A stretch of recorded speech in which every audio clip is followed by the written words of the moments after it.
The new head of Israel's military, Eyal Zamir, warns that 2025 will be the year of focusing in on Iran.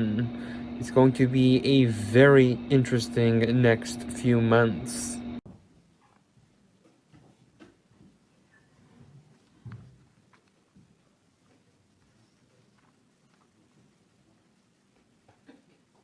במשך שנים רבות צה"ל עמד במשימותיו. ב7 באוקטובר צה"ל כשל. היה כאן כישלון עמוק. אך אין זה נכון שכישלון בסדר גודל כזה יתוחקר רק בצה"ל ובשב"כ. צה"ל הוא חלק מסדר עדיפות לאומי, מקבל מדיניות ופועל על פיה.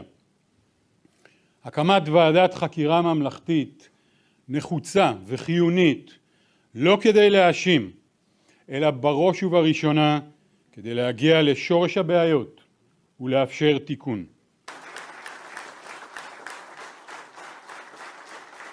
לא נסלח ולא נשכח. זוהי מלחמת קיום. נמשיך במערכה להחזרת חטופינו ולהכרעה. המשימה שמוטלת עליהם היום היא ברורה. להוביל את צה"ל לניצחון.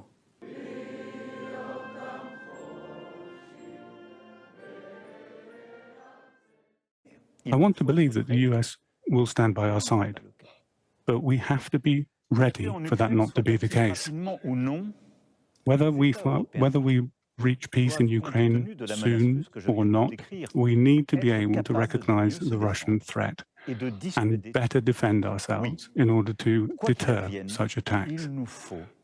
Whatever happens, we need to provide ourselves with more arms, more equipment in terms of defense, to provide a dissuasive force. And we're committed on that path. We need to do more than we've done in the past to reinforce our defense and security. The future of Europe cannot be decided on in Moscow or Washington.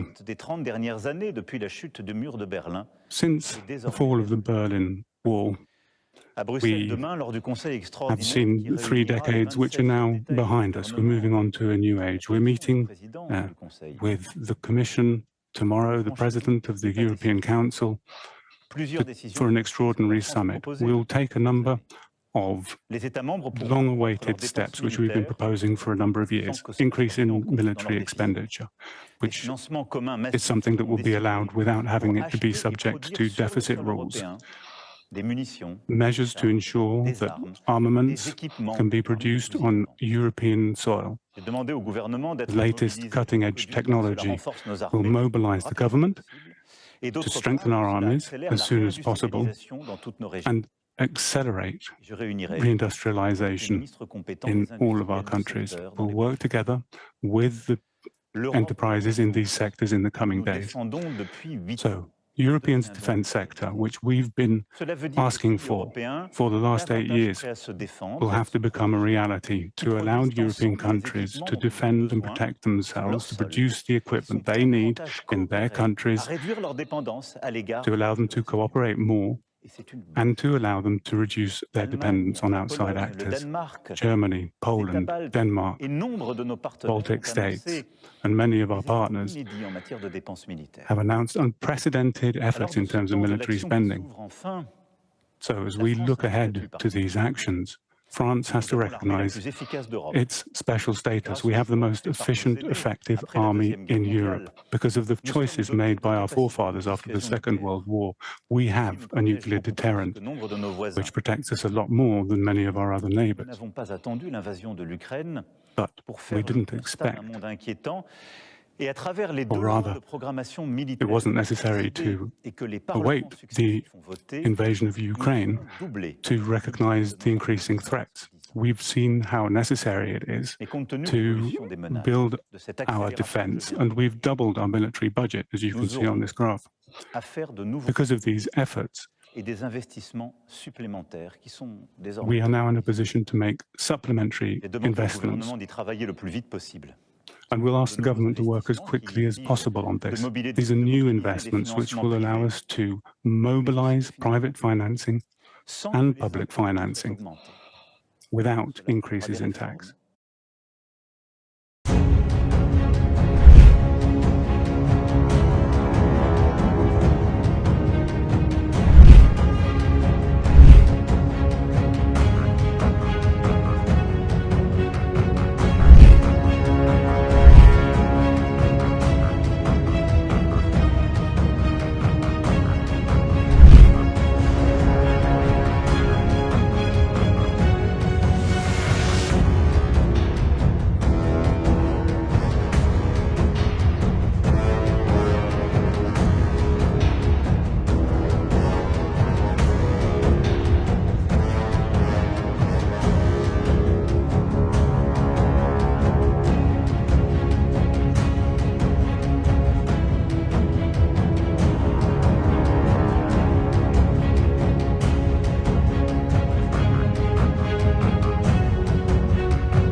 At least 14 people have been killed and as many as 30 people were injured in a fresh wave of Russian strikes on Ukraine. Local officials in Ukraine's eastern Donetsk region said 11 people were killed, while authorities in the Kharkiv region said 3 people had died from the Russian drone strike overnight. The attacks came hours after the US confirmed it had limited Ukraine's access to satellite imagery. Успів вскочити в двері, тільки в убіжище.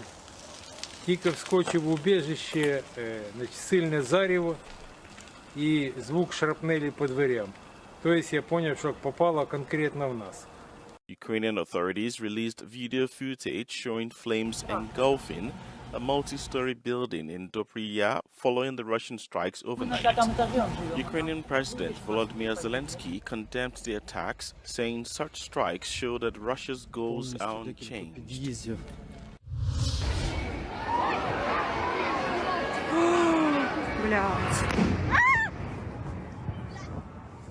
Vladimir Putin launched a hypersonic missile to allegedly sink a foreign cargo ship that was said to be carrying British weapons to Ukraine. Russia is said to have unleashed an Iskander-M missile that hit a Panama-flagged container ship soon after it arrived in Odessa. Ukrainian sources suggest that 2 port workers were wounded in the strike, which also damaged the infrastructure of the port. However, no evidence as of now suggests that the ship was carrying British military weapons for Kyiv's use. Ukraine claims at least 20 foreign merchant ships have been damaged in the previous strikes by Russia.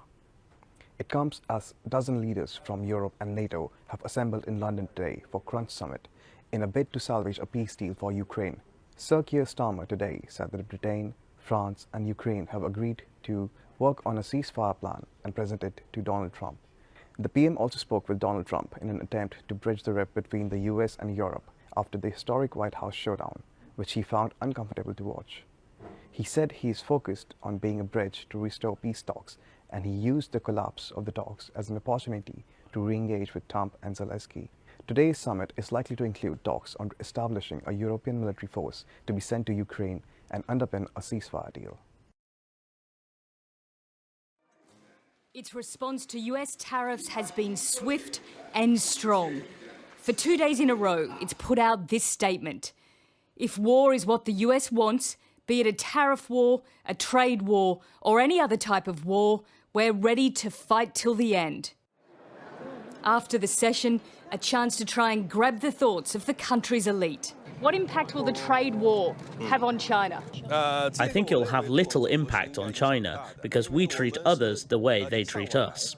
Our tech develops so fast. Just look at DeepSeek. Look at how fast our AI develops. Far from the political capital, at the other end of the country in Guangzhou, a glassware exporter braces for the latest tariffs and hopes for the best. I think the people will discuss this at the beginning, but yeah, of course, 10% is a huge number. You know, some profit even lower than this, but we cannot change it. Just get used to it and let it be.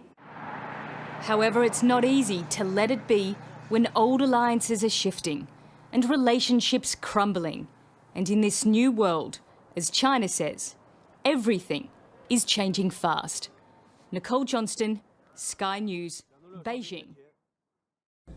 Iran, Russia and China are strengthening their military ties through joint exercises, which will take place off the coast of Iran from Tuesday. The drills aim to strengthen security, boost multilateral cooperation and counter what they perceive as American hegemony.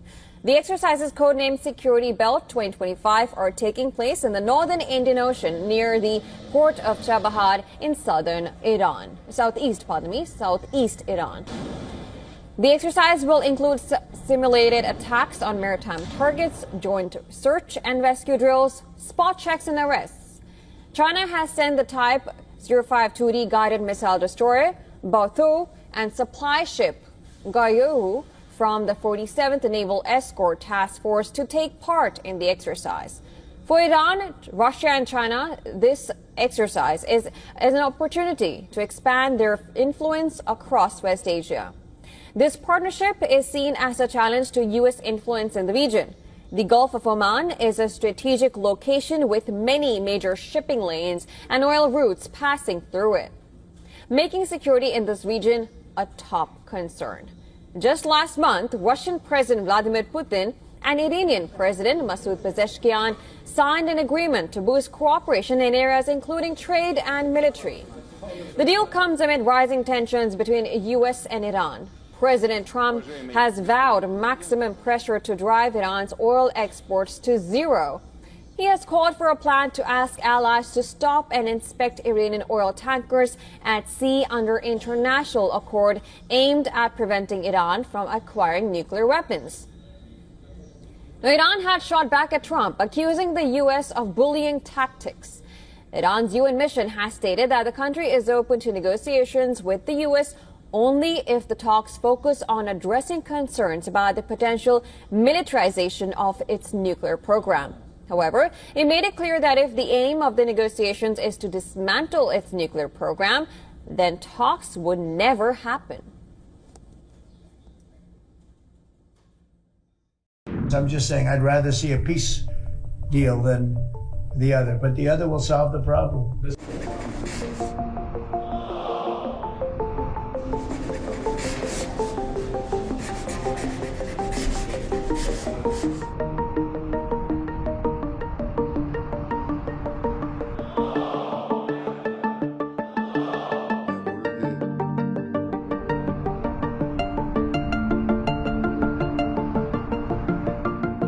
And something's going to happen very soon, very, very soon. You'll be talking about that pretty soon, I guess. And hopefully we can have a peace deal. You know, I'm just saying I'd rather see a peace deal than the other, but the other will solve the problem.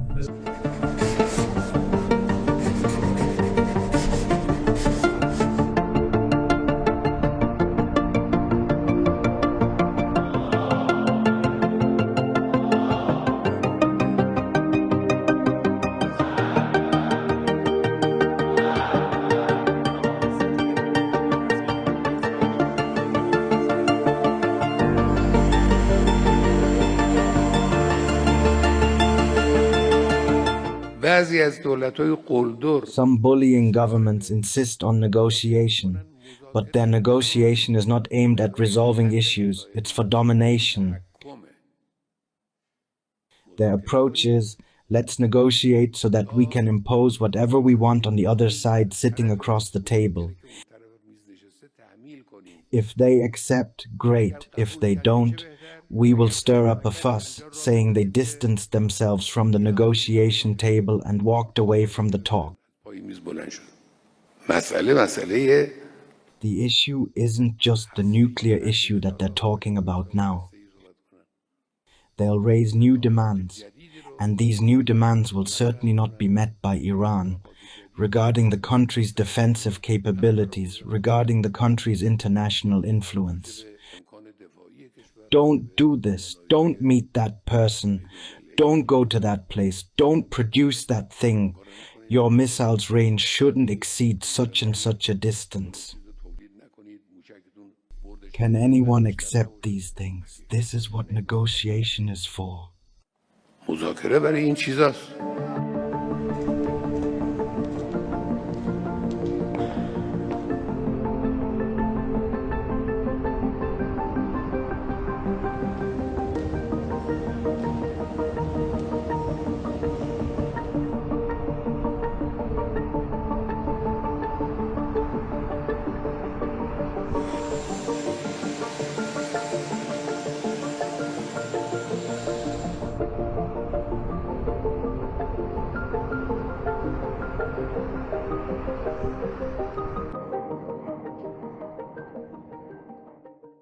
The level of destruction is beyond anything you can even imagine. Donald Trump has warned monster nuclear weapons could end the world as he sounded the alarm over atomic Armageddon.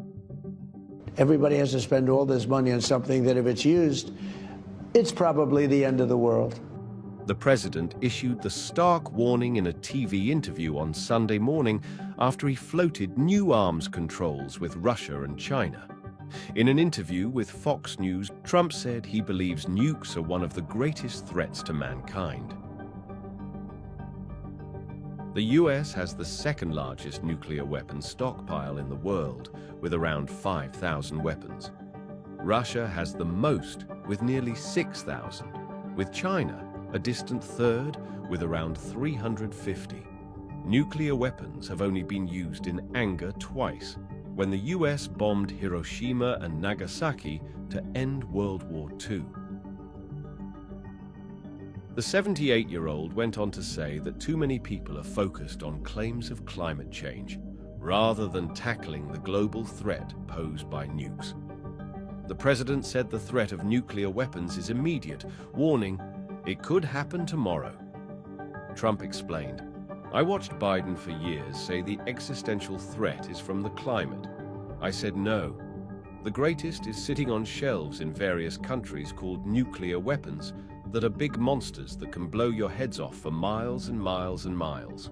Russia has repeatedly rattled the nuclear saber in the war in Ukraine, and Putin has long threatened the world with his ambitious super weapons, such as the Satan II nuke.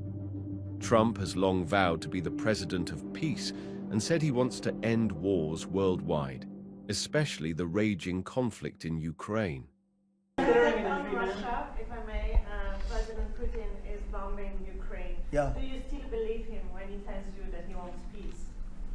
You know, I believe him. I believe him. I think we're doing very well with Russia.